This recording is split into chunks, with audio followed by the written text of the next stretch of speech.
Kamu mau nggak ikut saya bersama Tuan Raja meninggalkan Islam agamamu, mengkhianati saudara-saudaramu sebangsa, setanah air, sekeyakinan?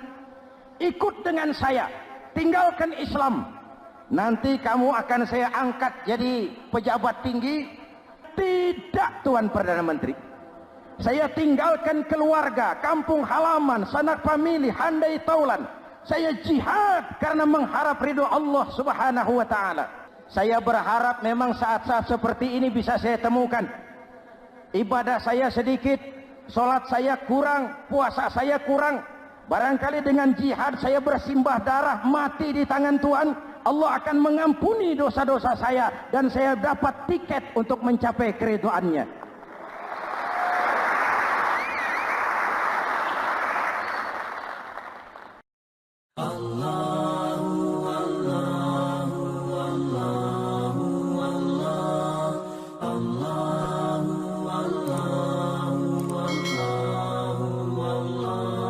Assalamualaikum warahmatullahi wabarakatuh.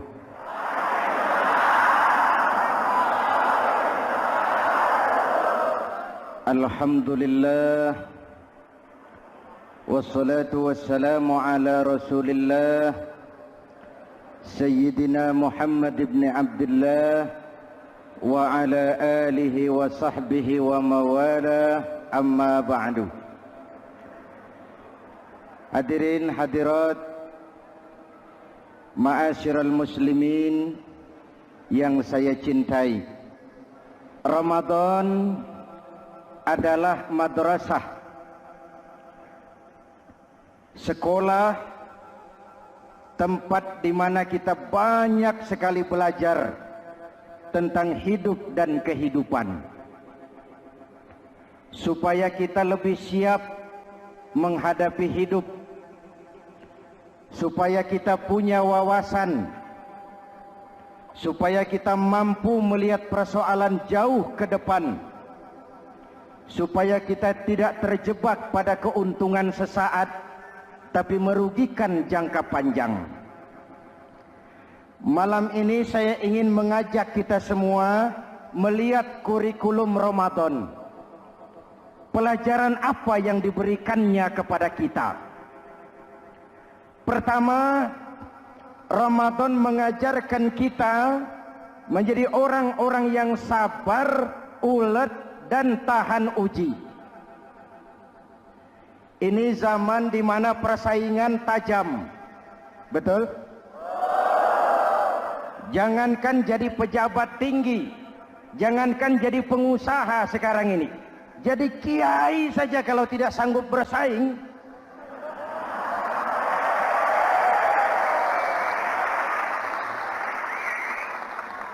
ini bahasa kasar tapi jujur.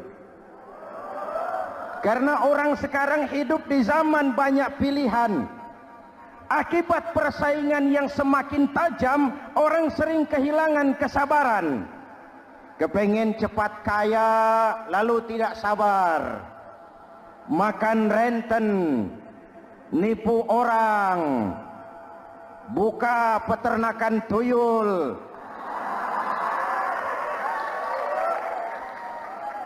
korupsi. Sekarang ini kan lagi santer Bulog Gate jilid 2. Rupanya memang tajam uang Bulog itu.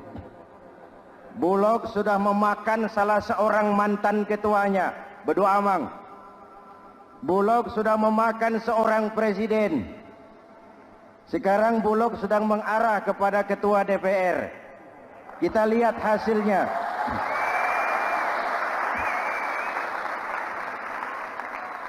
Tentu saja kita prihatin karena kita tahu ekonomi kita sedang sulit. Hutang melilit leher, tetapi pada sisi lain kita melihat enak saja uang mengalir puluhan miliar untuk sesuatu yang tidak terkait dengan kepentingan rakyat.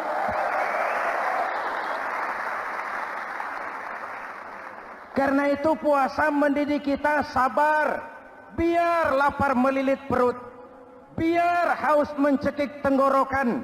Kalau maghrib belum datang, jangan sentuh makanan, jangan ambil minuman. Sabar. Betul? Ada waktunya. Lalu lintas itu macet karena kendaraan besar tidak mau ngalah, kendaraan kecil tidak tahu diri. Betul? Antrian di pasar kacau karena yang sudah dapat nggak mau minggir, yang di belakang dorong-dorong. Betul? Dimanapun antrian kacau, Bung. Kalau yang sudah dapat mau dapat lagi, yang nunggu kelamaan, akhirnya dorong-dorongan, kacaulah kehidupan sosial. Puasa melatih kita sabar. Karena sebagai bangsa kita punya latar belakang sejarah. Kita ini bangsa yang ditempa oleh segala macam kesulitan. Kita 350 tahun dijajah Belanda, sulit. Setelah merdeka, kita dirongrong oleh berbagai macam pemberontakan, susah. Lalu PKI berontak, susah lagi. Lalu berdiri Orde Baru, lama, susah lagi. Orde Baru selesai, muncul reformasi, masih susah juga. Kita bangsa yang ditempa oleh kesulitan, bangsa yang tahan bantingan, bukan bangsa yang cengeng. Karena itu mari kita menjadi diri kita. Kita akan gagal kalau kita mau jadi orang lain. Kita akan gagal kalau kita hidup di bawah bayang-bayang orang lain. Jadilah kita diri kita sendiri. Sabar, ulet, dan tahan uji. Inilah kurikulum pertama dari pelaksanaan ibadah puasa. Sehingga dengan dibekali sifat sabar, kita bisa mengendalikan diri. Manusia hebatnya ya. Ayo kita banding-bandingkan. Malaikat, binatang, manusia. Malaikat tidak diberi nafsu, hanya diberi akal. Kalau malaikat tidak pernah salah, wajar. Jibril nggak pernah korupsi ayat. Ah, ini ada ayat bagus, saya pakai sendiri saja ini. Tidak. Malaikat maut tidak pernah salah address mencabut nyawa orang yang belum waktunya mati. Tidak pernah. Dan itu wajar. Malaikat makhluk tanpa alternatif. Secara instinktif dia diciptakan untuk taat. Sebaliknya binatang diberi otak tapi tidak diberi akal. Binatang hanya diberi nafsu. Kalau binatang tiap hari salah, wajar. Ayam, kalau sudah datang syahwatnya, tidak usah menoleh, ini banyak orang apa tidak. Betul. Kuda keliling kota, tidak pakai celana, tenang saja. Betul.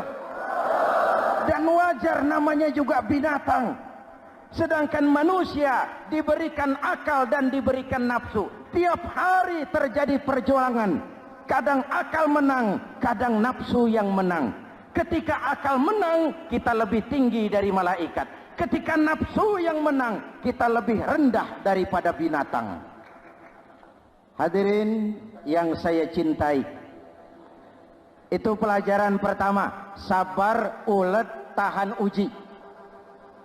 Lalu pelajaran yang kedua, melahirkan sikap istiqamah. Punya stabilitas temperatur batin, istilah sekarang. Soal istiqomah ini saya tidak akan menjelaskan pengertiannya. Saya mau cerita saja. Mau dengar nggak? Ini tentang istiqomah. Dalam satu pertempuran, Jenderal Salahuddin Al-Ayyubi bersama tentaranya, tentara Islam, pernah mengalami kekalahan. Karena kalah, banyak yang ditahan jadi tawanan orang-orang kafir, beberapa perwira dan banyak opsir. Tercatatlah ada 3 orang opsir jadi tawanan raja kafir ini. Satu hari raja kafir musyawarah dengan perdana menterinya. Perdana menteri, saya tuan raja, Ini tawanan Islam ini enaknya diapain? Kalau enaknya sih dibunuh saja Tuan Raja, selesai urusan. Soal bunuh sih gampang, Perdana Menteri. Maksud Tuan Raja, bujuk saja agar dia meninggalkan Islamnya, ikut ke agama kita. Nanti kita kasih hadiah. Begitu. Iya, baiklah. Besok saya sidang tiga-tiganya. Besoknya ini 3 opsir disidang di tempat terbuka langsung oleh Perdana Menteri. Mula-mula dipanggil opsir pertama. Opsir pertama, ya Perdana Menteri, sini. Baik. Kamu tahu kamu siapa? Tahu. Siapa kamu? Tawanan. Iya, kalau tawanan bisa diatur kan? Diatur bagaimana? Kamu mau nggak ikut saya bersama Tuan Raja meninggalkan Islam agamamu, mengkhianati saudara-saudaramu sebangsa, setanah air, sekeyakinan? Ikut dengan saya, tinggalkan Islam. Nanti kamu akan saya angkat jadi pejabat tinggi, gaji cukup, rumah cukup, kendaraan cukup, istri cukup. Tapi kalau kamu menolak, kamu akan saya bunuh. Tuan Perdana Menteri, iya. Apa Anda menyangka selama ini saya berjuang karena kepengen kedudukan yang tinggi? Nih. Tuan menyangka saya berjuang ini karena kepengen harta yang banyak, jaminan hari depan yang memadai? Tidak, Tuan Perdana Menteri. Saya tinggalkan keluarga, kampung halaman, sanak famili, handai taulan. Saya jihad karena mengharap ridho Allah Subhanahu wa ta'ala. Tapi sekarang kamu tawanan kan? Itu resiko perjuangan. Kamu tidak mau meninggalkan Islam? Tidak. Kamu akan saya bunuh. Silakan. Kamu tidak takut mati? Tidak. Kamu berani? Dari kemarin. Apa dikira baru sekarang saya berani? Tuan Perdana Menteri, saya berharap memang saat-saat seperti ini bisa saya temukan. Ibadah saya sedikit, sholat saya kurang, puasa saya kurang. Barangkali dengan jihad saya bersimbah darah, mati di tangan Tuhan, Allah akan mengampuni dosa-dosa saya dan saya dapat tiket untuk mencapai keridhaannya.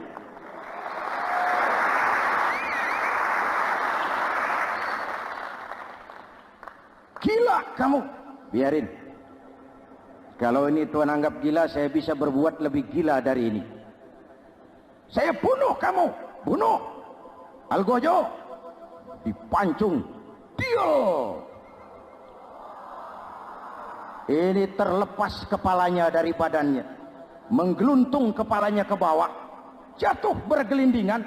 Itu kepala lepas dari badan, ngaji,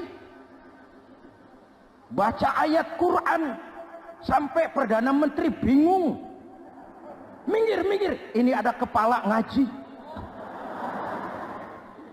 Ayat yang dibaca, ya ayyatuhan nafsul mutmainnah, irji'i ila rabbiki radiyatan mardiyah.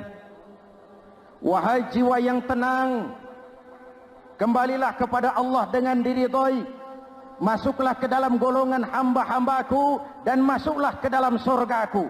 Matanya terpejam rapat, bibirnya tersenyum. Dia gugur sebagai syahid karena membela keyakinan. Dia istiqamah, tidak goyah oleh tawaran jabatan dan kedudukan yang tinggi.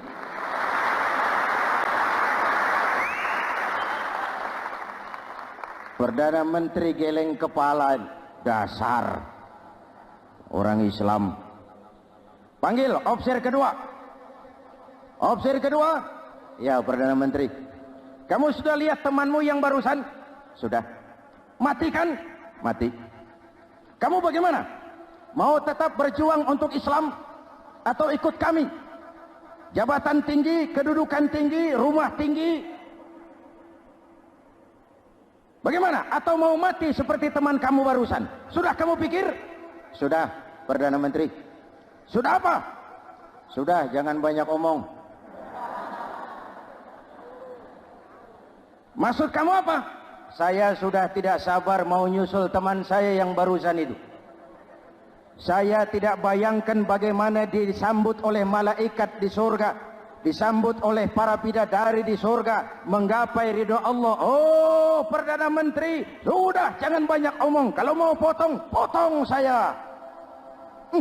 Perdana Menteri bilang ini lebih gila dari yang pertama. Yang pertama masih mau diajak ngomong, ini malah langsung minta disembelih. Ayo, Algojo, potong. Potong lagi.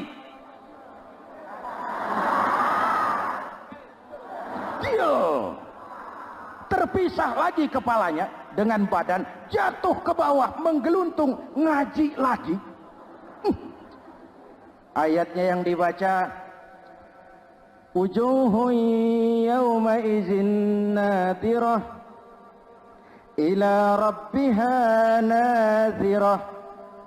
Muka mereka hari itu berseri-seri kepada ridho Allah. Mereka memandang, bibirnya senyum, matanya terpejam, dan dia ajal dengan husnul khatimah, mendapat syahid karena teguh punya keyakinan, istiqamah dalam perjuangan, tidak goyang, tidak mencela dan mencele.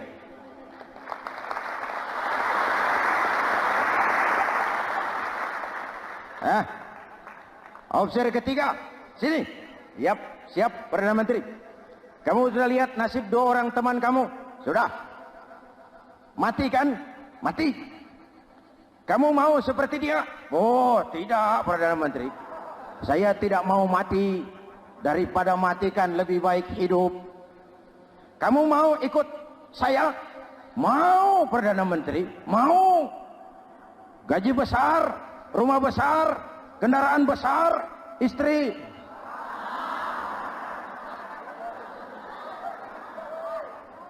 Mau Perdana Menteri, saya mau.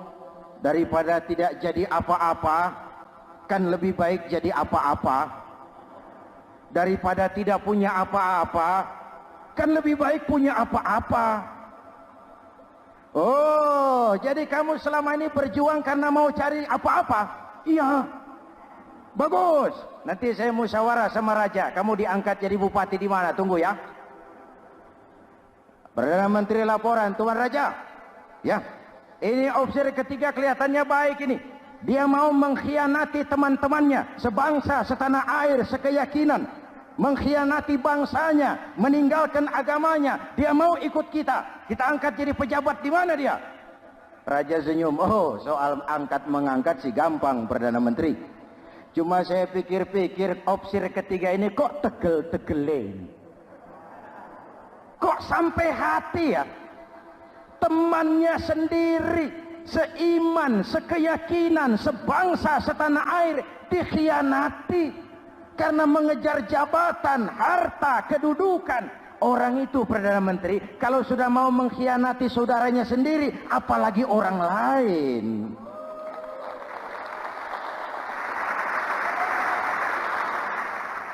Ini officer ketiga, ini officer bejat.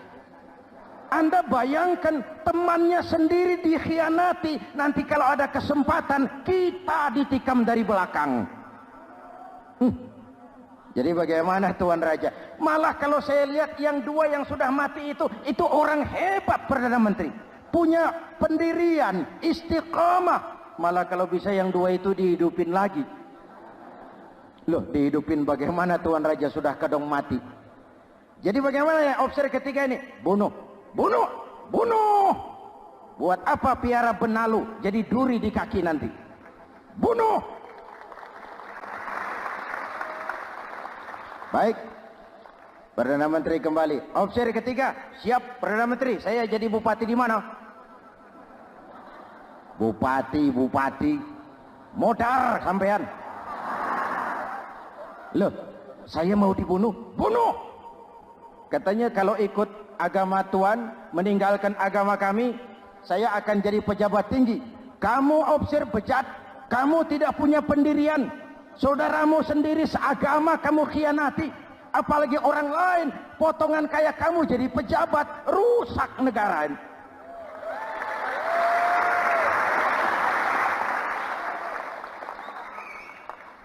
Hadirin hadirat yang berbahagia.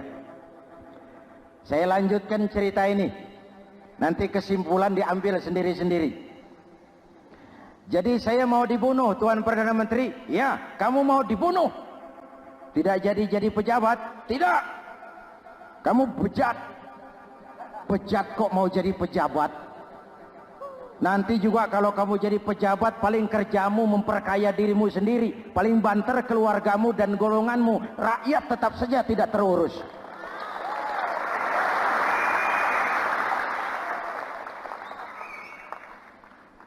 Paling-paling kamu kalau sudah jadi pejabat tinggi, kerjamu cuma membuka, meresmikan, berkunjung. Berkunjung, meresmikan, membuka. Membuka, meresmikan, berkunjung. Lah kapan kamu ngurus rakyatnya? Bejat kamu. Jadi saya dibunuh, bunuh. Iyalah, kalau mau dibunuh ya saya bunuh, tapi saya mau Islam lagi ah. Terserah, mau Islam lagi mau tidak, kamu tetap akan dibunuh. Iya, saya mau Islam lagi. Ayo cepat. Iya Pak, saya mau syahadat dulu. Cepat. Iya Pak, asyhadu macet lehernya. Ayo cepat. Iya Pak, asyhadu tidak bisa mengucap syahadat. Ayo cepat. Iya Pak, asyhadu tidak tuntas mengucap syahadat, golok algojo keburu sampai di lehernya. Dia darah mancur, pisah kepala dengan badan, menggeluntung ke bawah, ngaji lagi. Wong dia bekas santri, masih bisa ngaji. Cuma ayat yang dibaca lain sama dua temannya tadi. Ayat yang dibaca, afaman haqqa alaihi kalimatul azab, afaman haqqa alaihi kalimatul azab, afa anta tunkizu man finnar. Ini ayat yang dibaca. Orang yang memang sudah dapat vonis akan mendapat azab, bisakah kamu menyelamatkan dia dari neraka? Bertahun-tahun berjuang di bawah bendera Islam untuk kejayaan Islam, di akhir hayatnya dia tergoda oleh kedudukan dan harta, oleh jabatan dan pangkat. Ia bergeser, imannya rapuh, hilang istiqamahnya, ditinggalkan agamanya, dan dalam keadaan begitu dia mati, dia su'ul khatimah. Na'udzu. Hadirin, apa guna saya ungkapkan ini? Mari kita belajar, perlu stabilitas temperatur batin. Saya sering katakan, berapa banyak orang waktu di bawah teriak-teriak, berantas korupsi, ganyang korupsi, sikat korupsi, cuma karena belum dapat kesempatan. Begitu dapat kesempatan, korupsinya lebih gila dari yang dia teriaki. Betul? Waktu di bawah rajin baca ayat kursi, dapat kursi, lupa sama ayat. Betul? Betul? Ini yang memerlukan sikap istiqamah, konsisten. Hanya dengan semangat seperti ini, maka kita tidak akan goyah oleh tantangan yang bagaimanapun beratnya. Hadirin yang saya muliakan, Allah berjanji, orang-orang yang beriman, kemudian beristiqamah, tatanazzalu alaihimul malaikatu alla takhafu wa la tahzanu. Akan turun kepada mereka malaikat, seraya berkata, kamu tidak usah takut, kamu tidak usah sedih. Allah akan memberikan pertolongan kepada orang-orang yang istiqamah. Ayo kita tetap istiqamah melaksanakan ibadah hanya kepada Allah Subhanahu wa ta'ala. Nah, yang ketiga, ikhlas. Allahumma laka sumtu. Untuk engkau saya berpuasa. Orang mau puji atau tidak bukan soal. Orang mau lihat atau tidak bukan soal. Kalau sudah berbuat, yang penting karena Allah saja. Keikhlasan itu, kalau amal kita adalah jasad, ikhlas adalah ruh. Saudara, hari Jumat jam 9 pagi sudah berangkat ke masjid. Apa tidak bagus? Bagus. Sarungnya baru. Samarinda kelas BHS. Sajadah tebal. Tasbih panjang. Jam 9 sudah berangkat. Iya. Padahal sholat jam 12. Betul. Apa pahalanya besar? Nanti dulu. Itu berangkat jam 9 itu maunya apa? Pameran sarung? Atau di dekat masjid ada janda? Atau apa? Disinilah peran keikhlasan. Keikhlasan itu bukan kata. Malah kalau kita, oh saya ikhlas loh, biasanya tidak ikhlas kalau sudah ngomong begitu. Ikhlas itu amalan batin. Puasa ini menyelamatkan kita dari penyakit riya. Saya ingatkan Al-Ghazali bilang penyakit dua macam. Penyakit zahir dan batin. Bedanya apa? Pertama, penyakit zahir yang punya lebih tahu dari orang lain. Tapi penyakit batin orang lain lebih tahu dari yang punya. Kalau kita punya kanker darah tinggi, kita tahu, orang lain tidak. Tapi kalau kita sombong, hasut, dengki, orang lain kadang-kadang lebih tahu dari kita yang punya. Betul. Yang kedua yang dahsyat, sehebat-hebatnya penyakit zahir cuma merusak dunia. Penyakit batin merusak dunia, menghancurkan akhirat. Ginjal mati, darah tinggi mati, tumor mati, kanker mati, leukemia mati. Tapi tidak berakibat akhirat. Tidak ada penduduk neraka ditanya, kenapa kamu masuk neraka? Tumor, Pak. Tidak ada. Tidak ada. Sehebat-hebatnya penyakit zahir cuma merusak dunia. Tapi penyakit batin merusak dunia, menghancurkan akhirat. Sombong, penyakit batin. Di dunia dijauhi orang, di akhirat neraka tempatnya. Kikir, penyakit batin. Di dunia dijauhi orang, di akhirat neraka tempatnya. Betul? Maka Al-Ghazali heran, kalau diserang penyakit zahir kita panik, cepat-cepat cari dokter. Tapi kalau diserang penyakit batin kita tenang-tenang saja. Padahal penyakit batin merusak dunia dan lebih hebat lagi menghancurkan akhirat. Maka puasa melahirkan keikhlasan. Agar di dalam melaksanakan ibadah cuma kita dan Allah saja. Inilah jiwa dan semangat yang sekarang ini pun sudah mulai menjadi langka. Semuanya karena akhirnya yang subur mental penjilat. Sumuhun dawuh, pasukan kulunuun, barisan asal bapak seneng, pasukan kumaha juragan wae, organisasi oke bos. Kita miskin dengan orang-orang yang punya prinsip, yang berani berkata ya terhadap yang benar, sanggup berkata tidak terhadap yang tidak benar, apa dan bagaimanapun resikonya. Kita terlalu kaya dengan barisan asal bapak seneng, pasukan oke bos, organisasi kumaha juragan wae, dan kita miskin dengan orang-orang yang punya kepribadian, yang tegar dan istiqomah apapun resiko yang dihadapinya. Jadi dengan keluar dari sekolah Ramadan, semangat keikhlasan makin tumbuh dalam hidup dan kehidupan kita. Ibu bapak hadirin hadirat yang berbahagia. Itulah makanya puasa disebut ibadah sirriyah. Ibadah abstrak, cuma kita dan Allah saja yang tahu. Ini lebih mendorong semangat keikhlasan. Kata Imam Al-Ghazali, "An-nas kulluhum mauta illa al-alimun. Wal-alimuna niyamun illa al-amilun. Wal-amiluna mughtarruna illa al-mukhlisun." Manusia itu mati kecuali orang yang berilmu. Orang yang berilmu walaupun hidup tidur kecuali yang mengamalkan ilmunya. Dan orang yang mengamalkan ilmunya banyak yang tertipu kecuali yang ikhlas di dalam mengamalkan ilmunya. Manusia mati kecuali yang berilmu. Yang berilmu walaupun hidup tidur kecuali yang mengamalkan ilmunya. Yang mengamalkan ilmunya banyak yang tertipu, menyangka amalnya sudah banyak, sholatnya sudah hebat, zakatnya sudah luar biasa, jihadnya sudah mantap.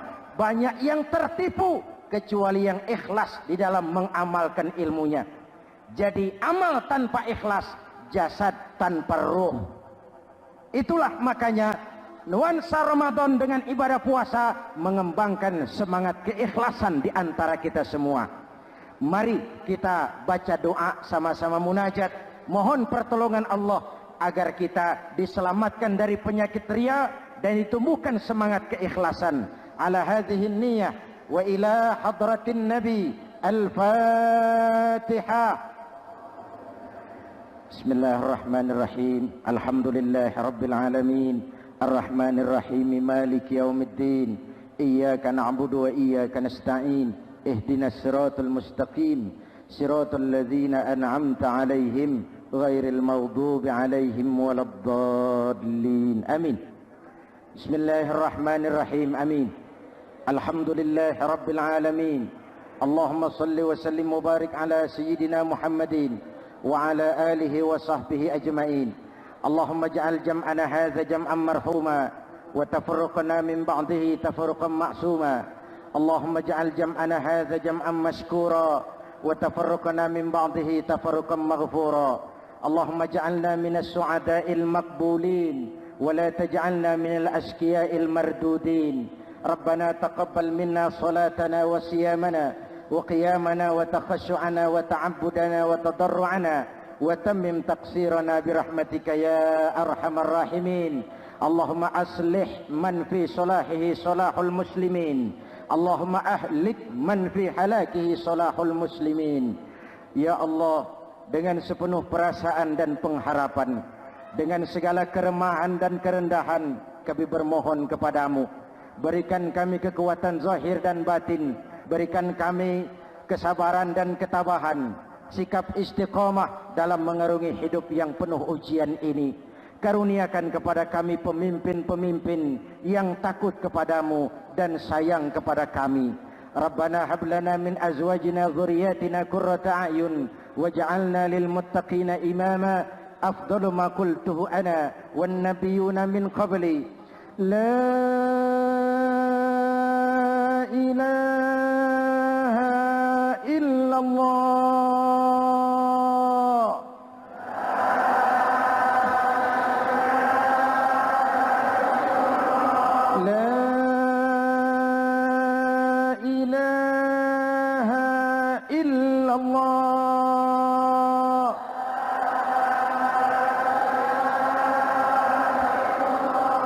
Muhammadur Rasulullah.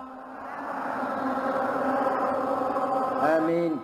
Kalimatu haqqin 'alaiha nahya wa 'alaiha namut wa 'alaiha wa biha nub'atsu insyaallah minal aminin birahmatika ya arhamar rahimin. Sallallahu ala sayyidina Muhammadin wa ala alihi wa sahbihi ajma'in. Hana rabbika rabbil izzati amma yasifun. Salamun alal mursalin. Walhamdulillahi rabbil alamin. Assalamualaikum warahmatullahi wabarakatuh.